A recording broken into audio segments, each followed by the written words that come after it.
stand your butt up. You want to go right now? Let's go. Let's go. Let's go. Right here. Right now. Let's do it. I thought you meant let's go on the video. No, I'm a tough guy. I'm trying to fight you. Yeah. Hello. Welcome, everybody. That was a reenactment of the Senate hearing this week. How was my reenactment, Dad? Pretty damn good. You had no idea. You had no idea what was happening, did you? Not a clue. Right. I was thinking, should I tell him I'm about to do this, or should I just do it? And I just did it. Just do it. We're live. We're live. Wow. No elbows flying into kidneys here. No fights happening here. Just good conversations, good debates. I want to say hello to people in the chat. RBC, Linda Fusco, Andrew, Pamela Mayer checking in from North Dakota. Wow. Ryan on Wheels checking in from North Dakota. Mike DeNicola, Alex Shim, Ajinka Mate, Jamie Smith. How's everybody doing today? Michael de Souza Cruz said that we should have a Lichtman wrestling match for charity. What do you think, Dad? Which Lichtman do I wrestle? Me. Oh, no. Yeah, I don't think he would stand a chance against me. You're not in my weight class. No, I don't know if you can tell by just sitting next to each other, but I'm a bit bigger than this guy. But I'm tougher. It's Andrew Tayton says it's 2 a.m. Friday in South Africa. Well, good morning to all the South Africans tuning in. Wow. Barry Smith has already donated $1.99. You can get a soda with that. Maybe. Preacher Bryant says NYC, Paris, London. Are they trying to say they're in all those places at one time? That would be hard to do. That would be tough, but you never know. We are seeing quite a wild week from the Republicans in Congress this week, Dad. What are your thoughts? You know, violence begets violence. You know, Donald Trump, the leader of the Republican Party, the overwhelming frontrunner to run for president again on the Republican Party banner, has been stoking violence for years, not just in the January 6th insurrection, you know, which left well over 100 police officers injured and several immediate and collateral deaths, but ever since he got into politics, and most recently and most egregiously, he's mirrored horrific Nazi rhetoric, calling his enemies vermin dwelling among us who need to be rooted out, exactly the same rhetoric that the Nazis used to vilify and dehumanize the Jews as justification for persecution and ultimately mass murder. And you recall when Giafante, I believe he was a candidate for Congress at the time, body slammed a reporter. What did Trump say? That's my kind of guy. You know, we've seen just too much evocation of violence, and not surprisingly, it spills out into Congress with an altercation between Kevin McCarthy and another Republican and a Republican senator, you know, trying to fight a witness in a hearing. You know, we haven't seen this kind of violence in Congress since before the Civil War. I believe the senator even made reference to one of the most notorious, worst incidents in the history of the Congress, the 1856 caning of Charles Sumner, the leader of the members of the Senate who caning, like hitting him with a cane? Hitting him repeatedly with a metal-tipped cane, leaving him disabled. Oh my God. And, you know, for this crazy Republican senator, that's something to be proud of. Yeah, he says that he wants to bring, you know, sometimes you just got to fight people. No, you don't. Okay. That's not what we do in a civilized society, particularly in Congress, which is supposed to be setting an example for the rest of the country. Is the example that they're setting that resort to violence is an acceptable means of settling your disputes? You know, that's how things escalate. That's how things, you know, turn into, you know, horrific kinds of violence in which people are injured and killed, like we saw on January 6th. And Trump still celebrates January 6th, calling them patriots, those who engaged in this insurrection in the Capitol, even threatening to pardon them were he to become president of the United States. And of course, not only has he called his political enemies vermin, mirroring Nazi rhetoric, he's also talked about setting up concentration camps for immigrants, conducting big sweeps, talking how they poison the blood. Exactly what the Nazis said about the Jews, poisoning the blood of the Germans. Is this just ignorance, or is this deliberate on the part of Donald Trump and other Republicans? Regardless, it is incredibly troubling. I repeat, violence is never a means of settling disputes, and Congress should not be descending into the basement of behavior. It should be an exemplar and an example for all of us throughout the country. And sadly, we're seeing the Republican Party descend into a gang of thugs. Daniel Volpe asks, pays $20 to ask a question that every single person on planet Earth wants to know, and it's probably the most asked question in this channel. When are you going to make your prediction? Gee, how many times have we answered that question? Daniel, thank you for the donation, but he has answered that many times. And the answer is, I don't know, but probably sometime in the middle of next year, because there are so many things up in the air. We don't know where the economy is going, and we don't know the resolution of the wars in the Middle East and Ukraine. Barry Smith wants to know, has Biden or his election committee ever acknowledged your 2020 prediction? Yes. One of my old friends, Ron Klain, who was for many years Biden's chief of staff. He had myself and your mom, Karen Strickler, in, and we talked a lot about the 2020 prediction. But of course, he was much more concerned about, what might be the prediction for 2024. Daniel, the guy who asked the question, said before this, sorry, first time on here. Well, thank you for being on okay. Here. I didn't mean to mock your question. It's just funny because that question is asked to him pretty much every day of his life. But we have different people. Yeah, we have different people joining, so there's no issue asking. No, and questions. It's not as if I'm giving a 10-minute answer. Right. Derek Taylor, our benefactor, asks, how do you feel, Professor Lichtman, about young college students rejecting President Biden's handling of the Israel war against Hamas? Biden has to walk a very narrow tightrope. He can't abandon Israel, our ally, the only democratic nation in that part of the world. On the other hand, he has imperatives to try to limit civilian casualties, to try to get the hostages out. General Sherman back in the Civil War said, war is hell. There aren't wars that spare civilians. 38 million civilians were killed in World War II. Over 200,000 by the U.S. at the very end of the war with the bombing of Hiroshima and Nagasaki. I wish Israel would, do more to try to protect and deal with civilians, but it's a very, very difficult situation. I will say something broader. There's all this talk about young people abandoning Biden. I've seen this movie before, and it did not have a good ending. My first vote when I was 21, this was before 18-year-olds could vote, was in 1968, Hubert Humphrey versus Richard Nixon. And a lot of my young friends said, we can't vote for Hubert Humphrey. He's not strong enough against the war. And I kept saying, you really want Nixon to be president? And indeed, a lot of young people either didn't vote or voted for a third party.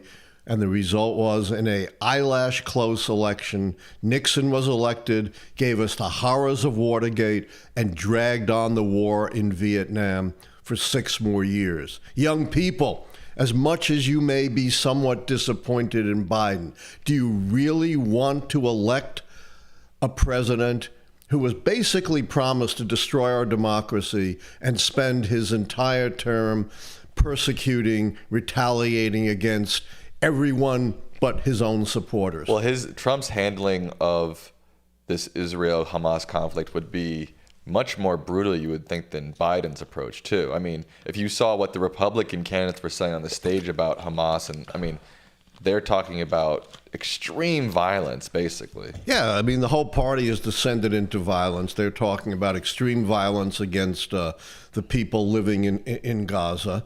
And, we saw also, President Biden meeting with President Xi of China, and it didn't solve all the problems, but it was very constructive. It made progress on fentanyl, and it made progress on military-to-military communications, which is incredibly important to avoid falling into an accidental war, which can actually happen. And again, if you listen to the Republican debate or ever listen to Donald Trump, they want this warlike, belligerent approach to China, which doesn't work and could lead to a war. And they want to cut off all trade, which would hurt us far more than China. Your cell phone, your TV, your personal computer, think about doubling and tripling the price. Captain M90 said, I think Biden did a great job handling the meeting with Xi. So I agree with that. You guys agree. But I was talking about specifically Trump's approach to Israel. I mean, it seems like his But it's all of a piece. It's all this belligerent, warlike approach, and he would have far more of a warlike approach to Israel than Biden. If you're worried about Biden being too supportive of Israel, and you're going to vote for Donald Trump, whose belligerence is multiple times greater than that of Biden's. Or not vote at all. Or not vote, which is a vote for Trump. Chevy Hawk makes a good point. They say Senator Mullen should have been fighting the January 6th protesters since he likes to fight. Hey, that's a good idea. Yeah, why Senator not? Mullen, you like to fight? Where were you on January 6th, my guy? Maybe he wasn't a senator yet. I don't know. Was he? I don't think so. Okay, maybe he wasn't. But I'm not positive. He's so obscure. No one's ever heard of him. But my advice to him is go back to MMA. I think he's a little old for MMA these days. Well, that's his problem. He wants softer targets now. I don't know. The Teamsters aren't a very soft target. No, but he's probably old too. Whatever happened to Jimmy Hoffa? Yeah. Right. Maybe he knows where Jimmy Hoffa's buried. Who does? This Teamster guy. Maybe. We got a little bit of pushback in the chat by William McNeil. They say, all right, man, I get you don't like Trump, but this Hitler stuff is actually ridiculous. It's not. He actually mimicked the same rhetoric as Hitler, calling those who were in opposition that he didn't like vermin to be rooted out. That isn't a paraphrase. That's an exact parallel to Hitler's rhetoric, and talking about poisoning the blood of the nation and setting up concentration camps. And it's not just me.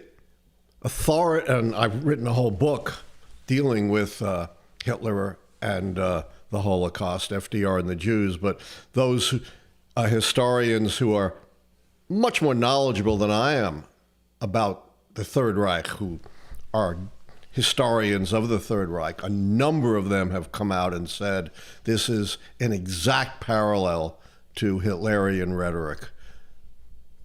There you go, Mr. McNeil or Mrs. McNeil. No, it's a good question. I welcome it. There you go.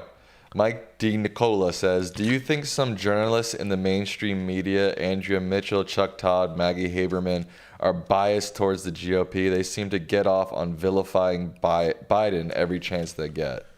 I don't know if they're biased towards the GOP. They're trying to seem balanced, so they're attacking. Exactly. Yeah. They're trying to show, that they're not biased against Trump and that, they're willing to criticize Biden. I think it's tremendous disservice to the American people for the media to operate that way. I think I've said this before. If there were two words I would abolish from the English language, it's both sides. The both sides are not equivalent. They're not equal. Joe Biden is, a conventional, mainstream leader who believes in the democratic process.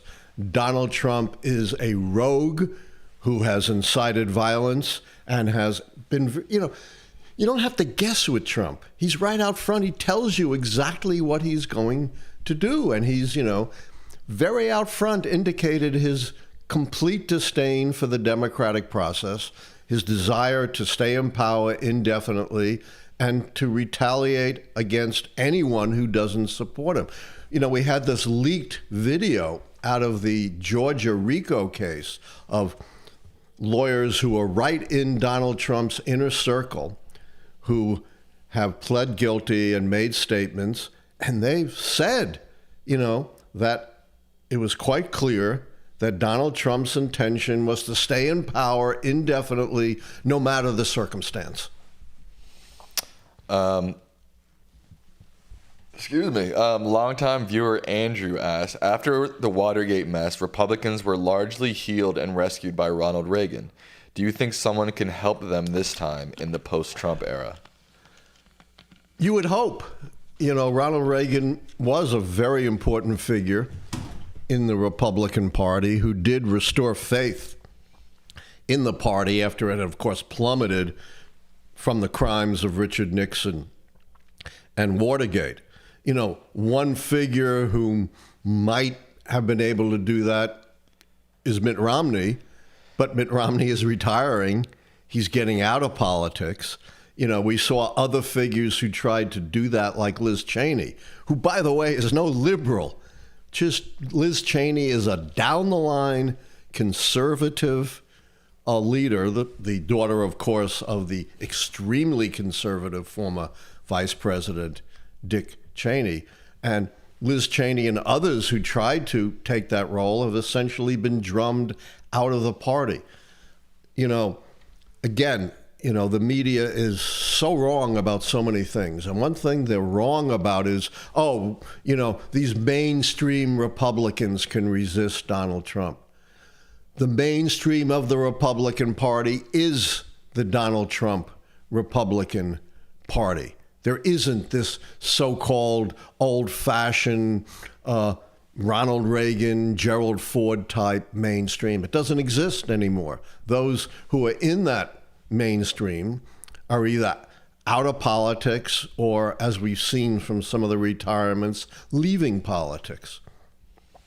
Ben England asks, Ben England, are you from England? That's my question. Probably not. But he asks, if it weren't for Watergate, would Nixon rank in the top 10 presidents, mostly in terms of policy, I suppose? Absolutely. But, really? You know, absolutely? But that's like saying, you know, except for that one thing, how was the play, Mrs. Lincoln? You know, Right. You can't wrench Watergate out of the Nixon presidency because it's so central. You could say the same thing about Lyndon Johnson, but for Vietnam. Wow. Johnson would be a top 5 American president. You know, the greatest domestic accomplishment, second only to Franklin Roosevelt.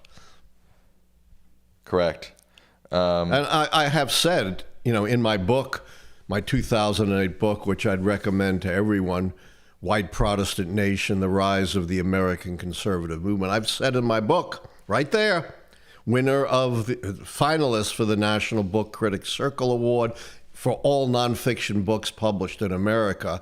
And I've said in that book, and I've said many times, between Lyndon Johnson and Barack Obama in all those years, Richard Nixon was the most liberal president, more liberal than Democrats Jimmy Carter and Bill Clinton.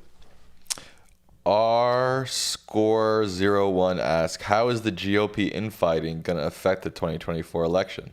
Our titular question. Yes. I don't think it affects the presidential election because based on the keys to the White House, which we've examined so many times here, and you should all read my book, Predicting the Next President, The Keys to the White House 2020, the election will be a vote up or down on the Biden administration, but it certainly could affect every other level of election. I don't think what was going on in the GOP was irrelevant to victories in Virginia, where the Democrats held on to one chamber of the state house and flipped the other. I don't think it was irrelevant to the governor in Kentucky being reelected. I don't think it was irrelevant in, Mississippi, maybe the most deep red state. Democrat came within 5 points of being elected. I think, Yes, the abortion issue is critical. It's front and center. Karen Strickler, your mom, and my wife, incredible political organizer and women's rights activist, always reminds us of how important it is. And I agree with that entirely, but I think it's also within the context of the GOP imploding. Robert Kennedy Jr. is pulling at 25%. Dad. Everybody wants to know what you think. He's a very, very enigmatic figure. I don't think he'll be polling like that as you get closer to the election and the nominees are selected. But generally, a third-party candidate polling that high would flip a key against the White House party, Joe Biden and the Democrats. But I don't know this for sure, but I've seen reports that he's being funded by Republicans. And that really doesn't surprise me. But he's a very strange figure, and it's not clear, which party he draws from. We'll have to reserve judgment. But generally, if he polls like that, that would be bad news for Joe Biden. Barry Smith wants to know, will you do a book tour / meet and greet after you update your 13 Keys book? Many people, myself included, would like to meet you in person. It's really hard these days to do a meet and greet because it's very expensive. And I don't travel a lot, being 76 and having had COVID. So, pretty much I do things digitally. I don't know if you could get there, though. I have a new book. It's just being reviewed now. It's called The Truth About Conservatives. It's Not What You Think. And when that comes out, I'll be doing a book talk like I have at Politics and Prose in D.C. Ryan on Wheels wants to know, what was your initial reaction to Donald Trump announcing his run in 2015? Did you think he'd be the nominee at that time? I didn't. I don't call primary elections. But Karen Strickler kept saying, don't count out Donald Trump, don't count out Donald Trump. He is saying things that the Republican primary voters, who are the most conservative, believe, but other candidates are absolutely unwilling to say. And, maybe not immediately, but over time it was pretty clear that, if nothing else, that his opposition, Ted Cruz, John Kasich, Jeb Bush, was pretty pathetic, and none of them would be able to command the enthusiasm that Donald Trump does. Jeff Cruchon asked, 2024 is the first presidential election since 1972 that abortion is not protected by the Supreme Court ruling. Do you think this is one of the biggest things influencing the big picture? I think we're already seeing that. Oh, yeah. Obviously. I think it will, again, it won't turn the presidential election, but it will certainly have an effect on every other election, from governor and senator. You don't think it will affect the presidential election? Doesn't turn a key. Right. Okay. But it could, have an impact on the keys if it affects another key, which is certainly possible. What's a key that it could possibly affect? Third party, for example, is a key that it could affect, discouraging liberal from running a third party. That's certainly possible. Policy change, with executive orders dealing with abortion. We saw, this crazy guy who happens to be a United States Senator. He used to be a football coach. I guess that was his qualifications. For months upon months, jeopardizing our national security by blocking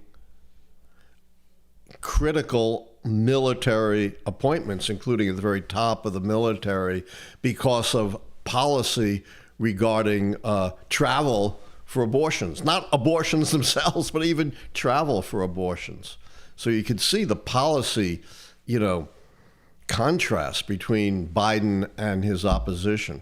This is an interesting contrast between your system and maybe a more conventional media way of approaching elections, because it seems like they really think that abortion is the driving factor for this election, essentially. You're saying it might not even have an impact on the presidential election. Not directly, that's right. It's not a key. And, people always ask me, do you have to change your keys? We have an African American running. We have social media. We have the overturning of Roe.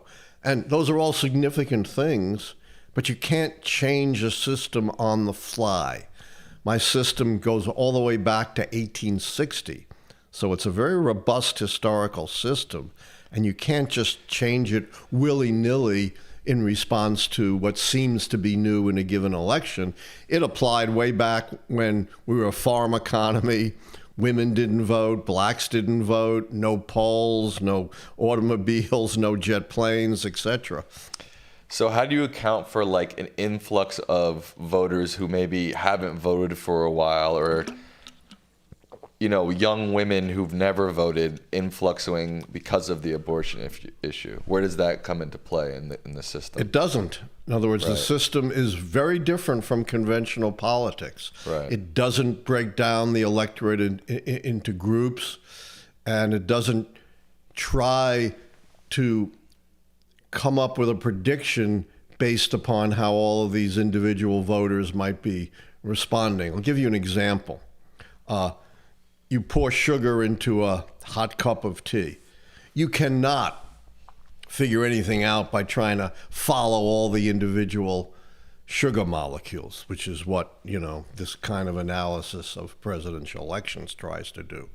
But instead, you can learn a lot by simple integral parameters, like measuring the sweetness of the tea, which doesn't require looking at, the individual molecules. That's the way the keys work.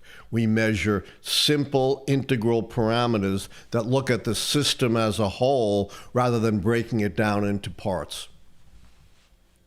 Sean P. with a $9.99 donation. Thank you, Sean. Thank we are you. funded by viewers like you. We need it. Since the Dems moved South Carolina to the first primary calendar, Biden is not appearing on the New Hampshire ballot. Does this allow another Dem candidate to beat Biden in New Hampshire and potentially flip a key? Well, you won't flip a key just by New Hampshire. You need, more than a third of the vote overall nationwide. But I do think, once again, Democrats have created a mess. We shouldn't have other candidates jumping into New Hampshire with Biden not on the ballot. That just doesn't make any sense whatsoever. Will Rogers, the great commentator and comedian of the 1920s, once said, "I belong to no organized political party. I am a Democrat." Crypto BT says, love from a fan viewer from your first episode. Awesome. Why are Republicans pro-crypto? Curious from Dubai. Thank you for joining us from Dubai. I really can't say why. I'm not sure as a rule all Republicans are pro-crypto, but they're always pro-money, and if they see crypto as a way of making money and enriching their donors, that could explain it. I don't think... I think it's very divided within the GOP. Yeah, it's very hard to say when you say the GOP. It's not like an issue on which they, have a clear vote where you can see how it breaks down. Right. Ben England says he's not from England. Oh. Sorry. I figured he probably wasn't. RBC wants to know, how likely is it that RFK Jr. makes the ballot in swing states? It's a good question. He certainly can if he organizes well enough, or if he gets on to an established party, but it doesn't look like there's room on the established parties because they have their own candidates. And I wonder, how well organized he is. He loves to spout, but is he really disciplined enough to make sure he gets on the ballot? That's a great question. And he needs to get on the ballot to turn the key. Adam asks, if Trump wins another term, can America recover? It'd be very hard for America to recover from another Trump term. I've said before, democracy is precious. And like all precious things, it can be destroyed. The first golden age of democracy was right after World War I, when you had from almost nothing, 24 democracies. For the vast stretch of human history, democracies have been very, very rare. And then by the early to mid 1940s, the number of democracies was more than cut in half, gone, including obvious places like Germany and Italy. Then you had a second golden age of democracy in the late 20th century, and now we're seeing a decline of democracy around the world. Not necessarily that nations are becoming, fascist dictatorships, but they are becoming partial, weak democracies, like we've seen in Hungary, for example, which is barely characterized as a democracy. A lot of problems in the great democracy of India, another example of that. And of course, a number of nations in South America are suffering from decline of democracy. Patrick Murray asks, you claim that Eisenhower refused to intervene in other countries' military. Then explain the Eisenhower Doctrine and his coups, mainly Indonesia. That's a complicated question, Patrick. And it's a great question, because while Eisenhower did not deploy the American military, and, with all the consequences of that, he was a big fan of the CIA. CIA was relatively new under Eisenhower. It was formed in the late 1940s. And the CIA was rather unique in American history. On the one hand, it was an intelligence gathering and analyzing operation. But on the other hand, under the National Security Act that authorized the CIA, it was an operational outfit to carry on clandestine underground operations. And Eisenhower used it in Guatemala, and most notoriously in Iran, and to a lesser extent, but to a significant extent, not quite the same, we also did intervene in Indonesia. But the biggest intervention was actually in Iran to overturn the relatively democratic but left-wing government of Mossadegh, and to install the Shah of Iran, something, of course, that came back to have tremendous blowback during the Carter administration and the overthrow of the Shah and the Iran hostage crisis, and then the establishment of Islamic Republic, very hostile to the United States.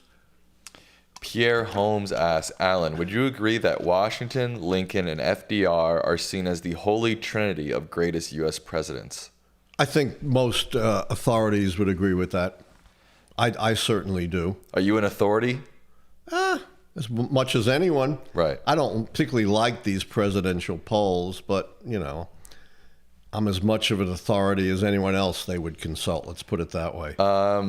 The people want to know, will you do a Thanksgiving special next Thursday, or we're going to take the day off? We haven't talked about that yet. No, we haven't. What do our fans think? Yeah, what do you guys think? I'm going to see if I can do a poll. Engage with your audience. Start a poll. Let's see. Should we do a Thanksgiving episode? Let's see. Yes.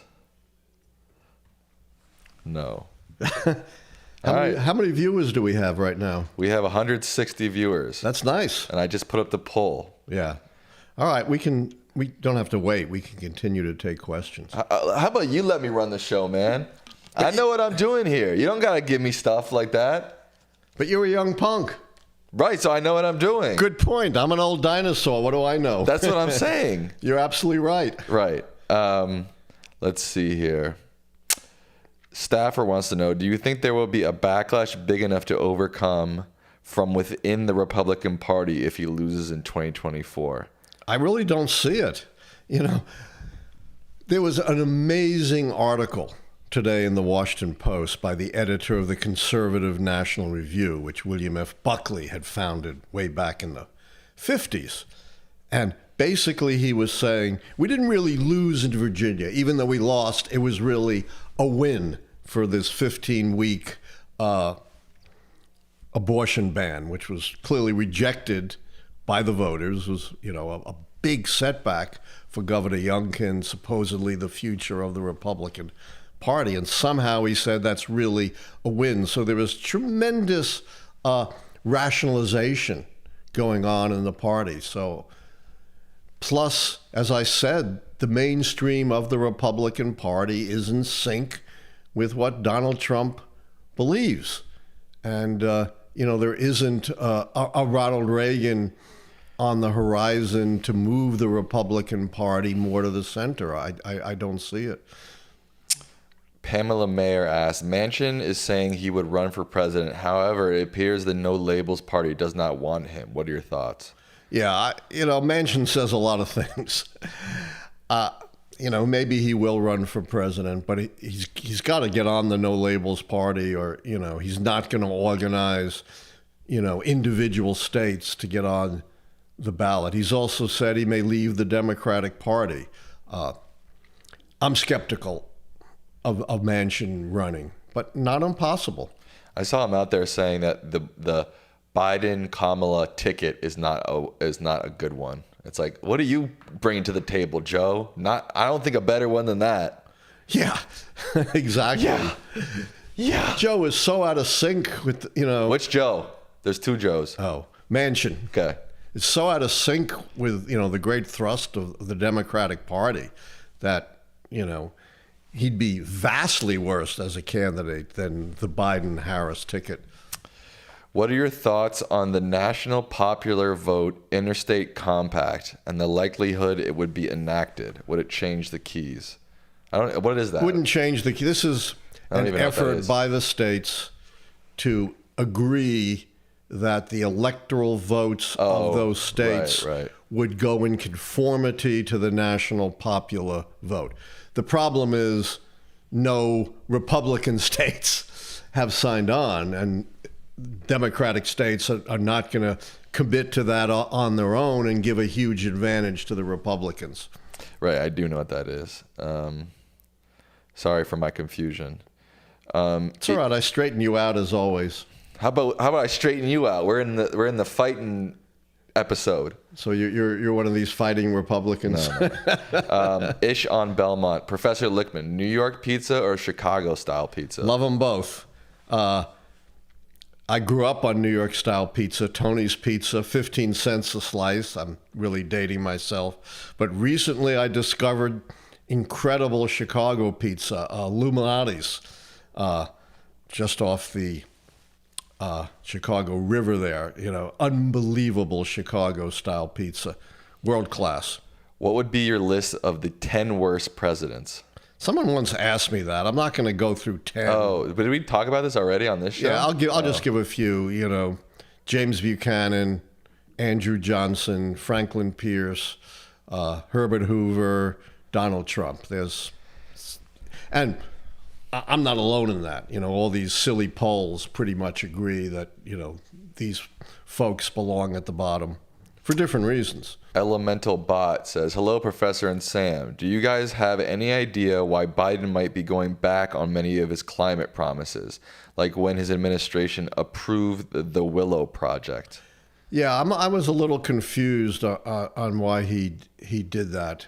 There must have been some kind of internal pressure from Democratic donors, and he wanted to appease a wing of his party. But I was puzzled by that, and certainly didn't think that was a wise thing to do. Why do you think he's doing it? I'm not sure. As I said, there's got to be some pressure we're not aware of, and maybe some donor pressure. Nietsky asks, what if RFK Jr. selects one of the third-party candidates to be his vice president to pull more poll numbers, allowing him to also be on all the ballots? Likelihood a third party might team up with RFK Jr. I think that's certainly possible. And as I said, it remains to be seen what's going to happen. I don't answer hypotheticals, but generally a strong third party is bad for the White House party. Do you believe that the Iranian nuclear deal was a bad idea because of Iranians' involvement in the Hamas terror strike? I think the Iran nuclear deal was absolutely essential, and I thought it was disaster that Trump pulled out of it. Here's the thing.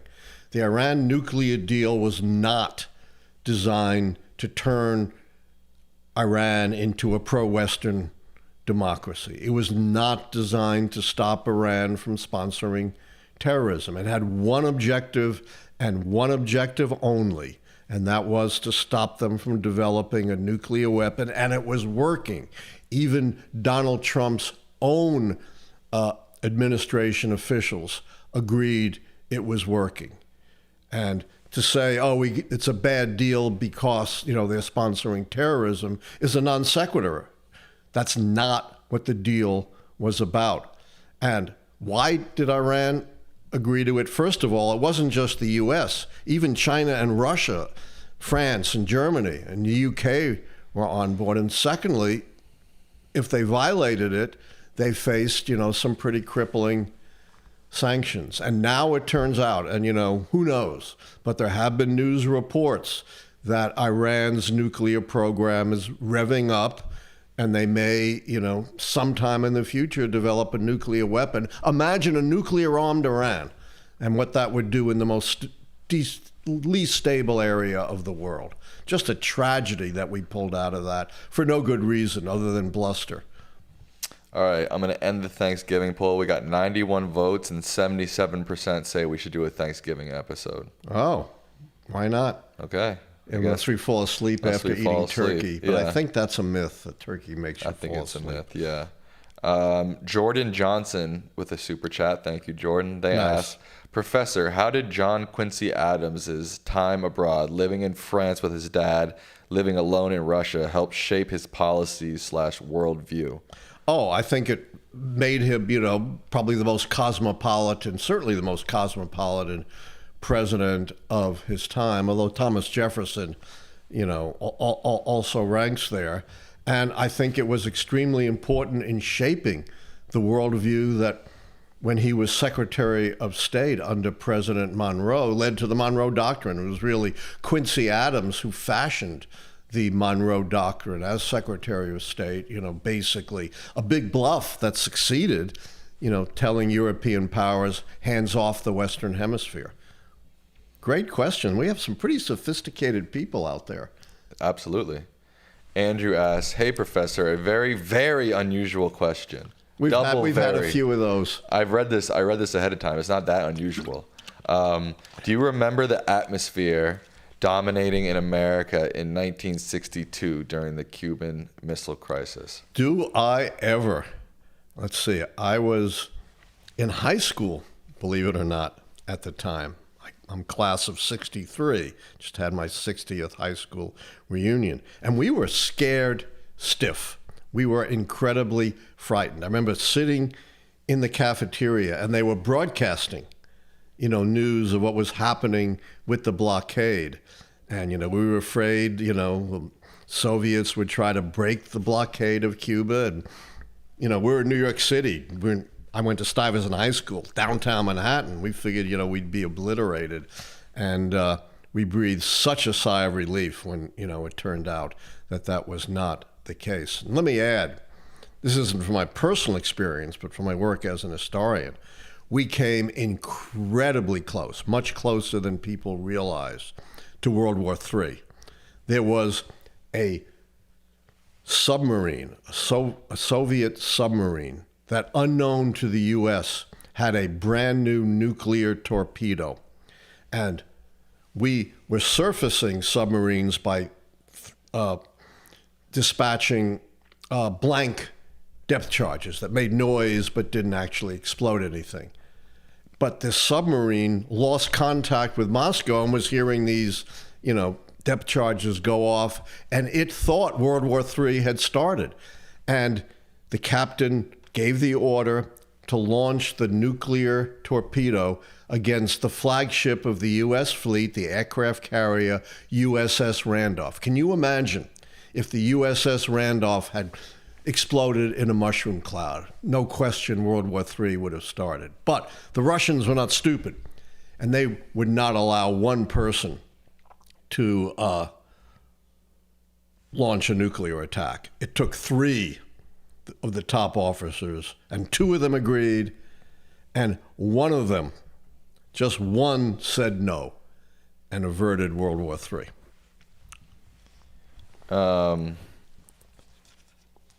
Sorry, I lost my place here. What are you looking at? You keep looking at your phone. Checking the time. Staffer wants to know, why isn't George W. Bush in that bottom tier of presidents that you listed earlier? I just don't think he's quite as bad as the 4 or 5 He's pretty that I bad. listed. Yeah, he's pretty bad, but he, did some good things too. What are the odds of Biden having a second SCOTUS pick? If he wins re-election, much Pretty higher. good. Not, basically 0 now, right? Yeah, pretty good. Some of the, particularly Clarence Thomas is pretty old, but I suspect he's going to try to hang on as long as he possibly can, and certainly would not want to give Biden a pick. And by the way, for the first time, the Supreme Court adopted a code of ethics. Have you heard that, Sam? Yeah, I did hear that, yeah. Yeah. But don't start cheering, because it's meaningless. It's just, aspirational. It has absolutely no means of enforcement. And, for decades, Clarence Thomas has been violating rules that exist for disclosure. So, why would he and, other justices adhere to a toothless code? Toothless. And by the way, the public approval of the Supreme Court has hit an all-time low. Not surprising, given particularly the antics of Clarence Thomas. Ross Goldberg wants to know, do you think the Democratic Party is going too far to the left in policy, like how some centrists have been saying? I think that's absolutely wrong. Biden is, he's not a centrist, but he's certainly well within the center of the Democratic Party. And I'd like to know what policies, these so-called people who advocate the middle think have been disastrous under Biden. And what does the middle offer? What are the policies that the middle would adopt that would be better for the country than what Biden has done? As I've said many times, Biden has achieved more domestic accomplishments than any American president since the 1960s, including a big stimulus bill that helped the economy, including a bill to stimulate manufacturing here at home, an infrastructure bill.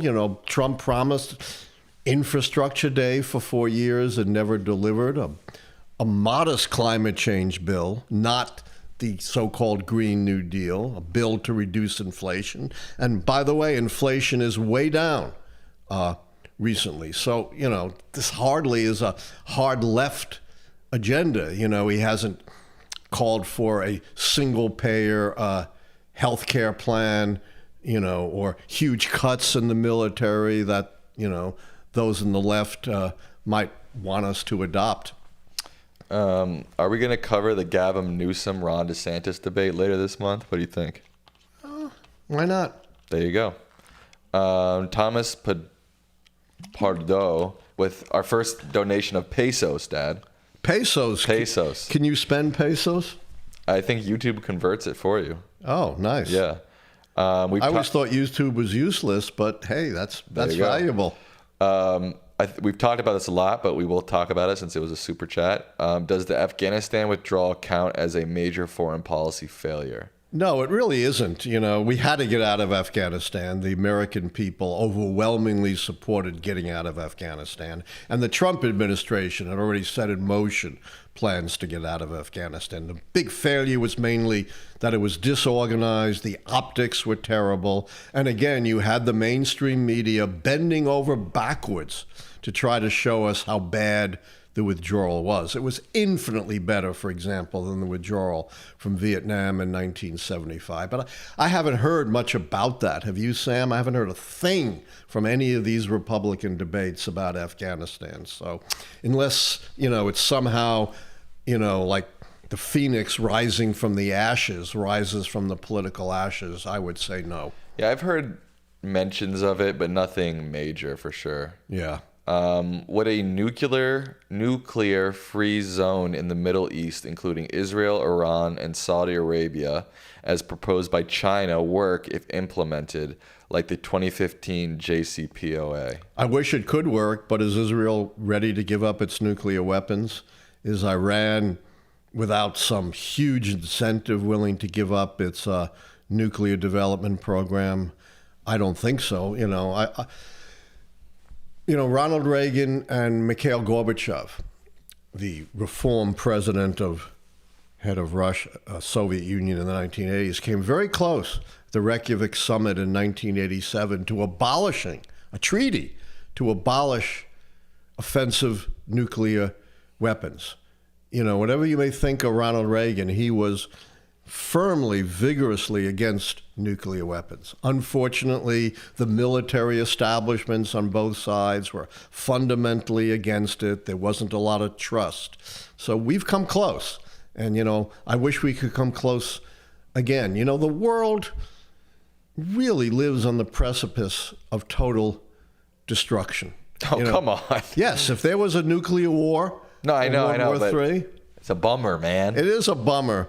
And, I'm old and it doesn't matter, but it should matter, for the young people. We've kind of forgotten, how dangerous it is to have, a world armed with nuclear weapons, which if ever unleashed, the only question would be how high the rubble would bounce. We've been very lucky and it hasn't been deployed since 1945.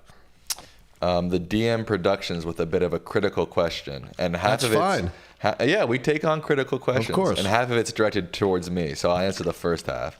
They say, for someone who claims to be impartial, your titles do not show it, with your titles trashing the GOP and Trump. Okay, well, there's a couple things to that. I wouldn't say our titles trash the GOP or Trump. Trump is an enigma, and he is highly known to transgressions. So he makes pretty good headlines. The GOP, being his party, follows suit. They are also in a bit of a turmoil position where they've lost the 2023 election. They're the party of Trump. It's easy to create headlines out of them. I think, sure, you can criticize me for making, those type of headlines. Look, on YouTube, you have to get people's attention. So with the thumbnail, with the titles, you got to try to grab people. I try to leave them more open-ended. I don't say things like, for example, the GOP is imploding. I said today, are Republicans imploding? ? So it's more up for debate rather than a statement. And Biden is boring anyway. Right. And look, that's a perfectly fair critique of media in general. I don't know how you change the entire media landscape and change that. Don't. But the second question, I don't know exactly this is the question. They say major policy change key since 1984 only flipped 3 times, but only Biden can hold it using executive orders. No, it's not. Executive orders are very important to the policy change, but it's not just executive orders. The infrastructure bill, the bill on taxes and climate change, the CHIPS bill, the stimulus bill. As I said, he has even a minor gun control bill, amazingly. He has more domestic accomplishments than any president through the Congress, not just with executive orders, since the 1960s. So it's not just executive orders, although that's part of it. Anthony Michael Guitarist with their first super chat. Thank you, Anthony Michael Guitarist. I'd love to see you shred one day on the guitar. Chances of a major government shutdown in 2024. I don't think it's going to happen for the following reason. The Democrats don't want it because, if it tumbles the economy, that's going to hurt Biden. One of the keys is an election year recession. But on the other hand, the Republican members of Congress don't want it because they believe, quite rightly, they will be blamed for a shutdown. And while it might hurt Biden, it will also hurt their reelection, which is more important to them than hurting Biden. Odds of the government banning TikTok. Thoughts? This guy is not up on technology. No, I'll let you take that one. I would say the chances are pretty low. I don't see, there's a lot of hot smoke about it, a lot of hot air about it, but I don't see it actually coming into fruition.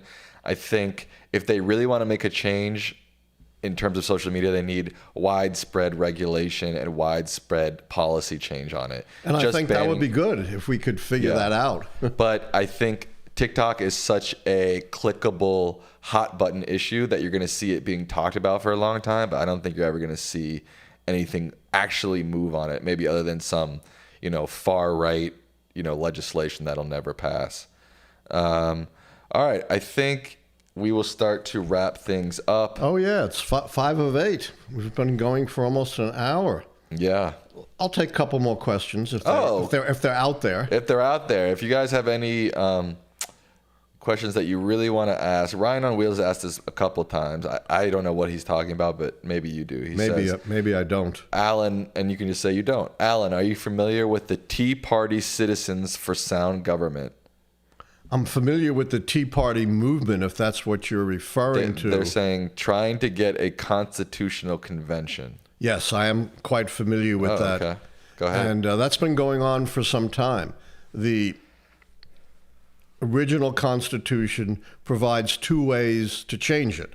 One is through amendments, and there have been only 27 amendments, and none of significance since the 18-year-old vote in the 1970s. But you can also change the Constitution by, if enough states call for a constitutional convention. And conservatives have been calling for that for a long time, ostensibly because they want to put a balanced budget amendment into the Constitution.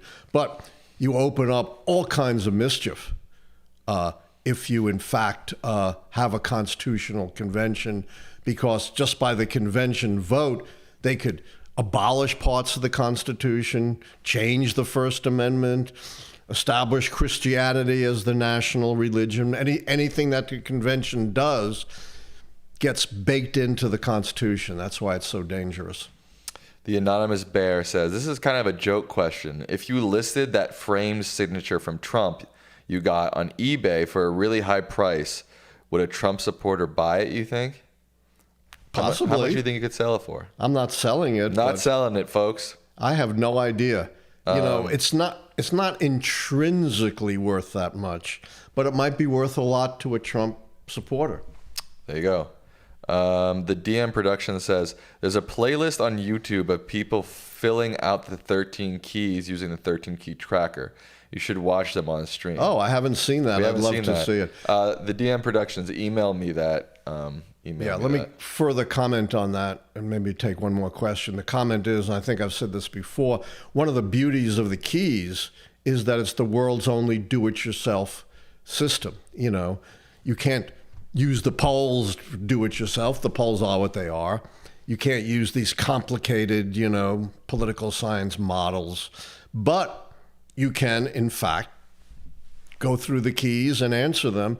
And a lot of professors and teachers are using them as a teaching tool, because to answer any one question, you have to go through history and look at, how that question has been answered over time in history. So the keys teach you about history. They teach you about current events. They teach you about how to forecast things. There you go. It's a do-it-yourself political prediction But system. You got to read the book, which tells you, how to turn the keys. You can't. There's no cheat sheet on it. You got to actually read the book, because it takes some discussion about turning the keys. Here's an odd question from, well, not odd, but I've never heard about this, from Ishon Belmont. They said, before the 2020 election, you went on the PBD podcast. You know what that is? No idea. I've been on hundreds of podcasts. They said that he made a bet with you that Trump would win in 2020. PBD said he would get you Yankees tickets if Biden won. Did you get the tickets? No, I've never got the tickets. That happened, though?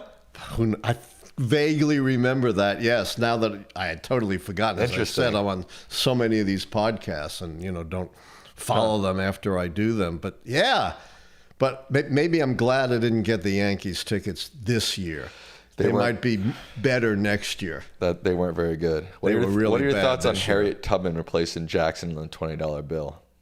What's that? What are your thoughts on Harriet Tubman? Love it. Love it. Love it. Yeah. Anything else you want to say to the people? Well, I subscribe, donate, like us. We're operating on a shoestring. It's just my producer here, Samuel, and myself. We don't have a big network behind us, so we need all the support we possibly could get from our followers. And as you see, I answer every question as best I can.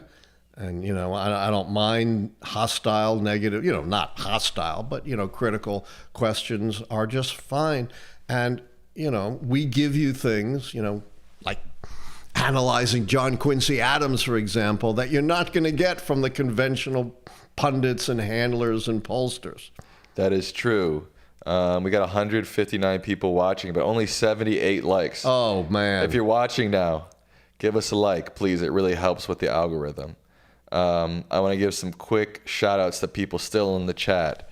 The Preacher Bryant, Ann Sandsy, RBC, Pierre Holmes, Ryan on Wheels, Sean P., Elemental Bot. We have any of our presidents? Chevy Hawk. I think I saw President Belichick in the chat. Yeah. Sure, we know that. Will Strumicher, Patrick Murray, Alex Shim, Will McNeil. Have a good night. Have a happy Thanksgiving. Like us, subscribe, donate. Good night. Go Ravens. Good night.